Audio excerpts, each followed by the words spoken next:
Hey, James Hayes here. Welcome to the Developmental Edge channel, where smart coaches learn how to fast track their skills and their business. Today, we're going to talk about coaching associations. What are some of the primary options out there? What's the difference between them, and which one is the best? This is important for you to know because coaching programs can cost anywhere up to $10,000 and take 2 to 3 years to complete. So before you invest that time and money, you need to make sure you're investing in the right thing for you. So let's get into it.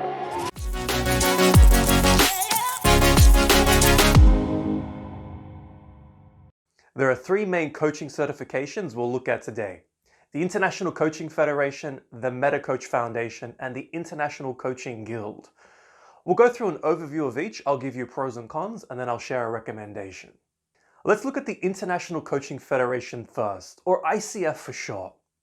ICF has three pathways: associate, professional, and master coach. The difference between these comes down to the number of training hours you've had and the paid coaching experience that you've had. The range with these three levels starts at 60 and goes all the way up to 200 training hours, as well as 70 to 2,200 paid coaching hours. All pathways require you to complete a knowledge assessment and an evaluation of 1 to 2 of your coaching sessions across ICF core competencies. There are 8 core competencies across 4 categories, and currently there are 400 training organizations that offer an ICF certified program. Up next, we've got the MetaCoaching Foundation, or MCF for short. MCF also has 3 pathways: associate, professional, and master coach. And just like ICF, the difference comes down to the number of training hours and coaching paid experience that you've had. The range with the MCF is 180 to 500 training hours across the 3 different pathways, and 0 to 1,000 paid coaching hours. Each of the pathways in the MCF require you to coach and get benchmarked, and your pass mark is scored at each of the different levels. The total marks when it comes to the MCF are from 0 to 3.5. For you to pass at the associate level, you need to score a 2.5 across 29 different skills. At the professional level, it's 3.0, and at the master level, it's 3.5. Currently, MCF is operating in 52 countries around the world. And then finally, we've got the International Coaching Guild, or ICG for short. They've got 4 levels when it comes to their credentials.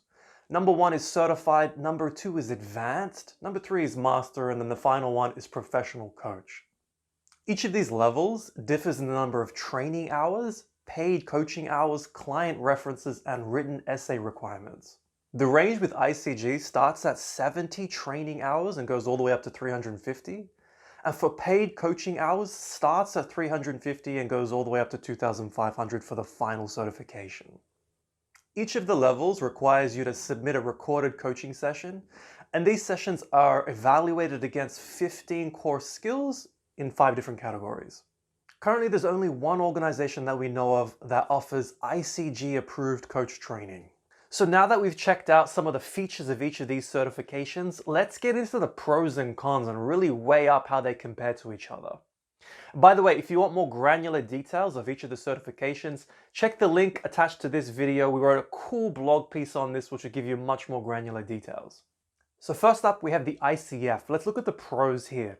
And by and large, the biggest pro with the ICF is just how accessible it is.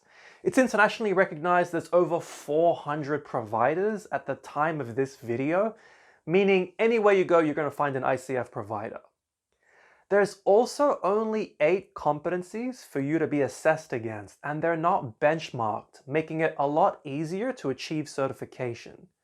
And of each of the certifications, it only requires 60 hours of training programs for the base certification, which is the lowest requirement of each of the certifications. So, biggest pro with ICF is it's easier and more accessible to become certified. Cons of the ICF. Now, the biggest con of the ICF is that it has less stringent training and skills requirements, which means it's great if you just want to pass. But it's not so great if you're looking at skills development and that's the thing that you really care about. For example, if you complete the ICF certification requirements, you still wouldn't qualify for the MCF or the ICG requirements because the skills cap is much lower than the other two. So that's one of the biggest cons. Another con with the ICF is that for its base level certification, it requires 70 hours of paid coaching, which means you can't get the certificate until you've done that. The difficulty is it might be a little bit challenging to find paying clients before you have the certification, so it's a bit of a catch-22 when it comes to the ICF. Up next, we have the MetaCoach Foundation, and by far the biggest pro with the MetaCoach Foundation is just how comprehensive and how seriously they take the skills training. For you to get certified at the MetaCoach Foundation, you've got to get benchmarked at each level, and they take the benchmarking very seriously. There's tons of embedded feedback involved, and they want to make sure you're really skilled at what you do so that you have confidence when you go out there. If skills is the one thing you care about the most when it comes to your coaching certification body, then MCF definitely has my pick. It's also accessible. It's operating in 52 countries around the world. It's not as well known as the ICF. So there's less training providers, but still definitely some accessible options there for you.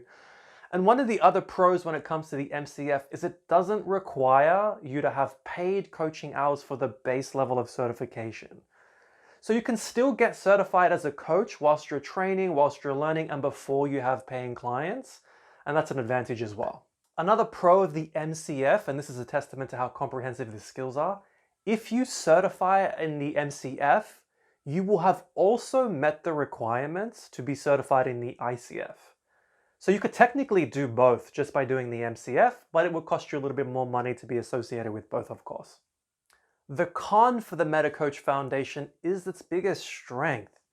You have to reach benchmark across 29 different skills just to get certified. And there's not a pass-fail mark, there's a scoring system. So you need to get 2.5 out of 3.5 minimum across each skill just to certify.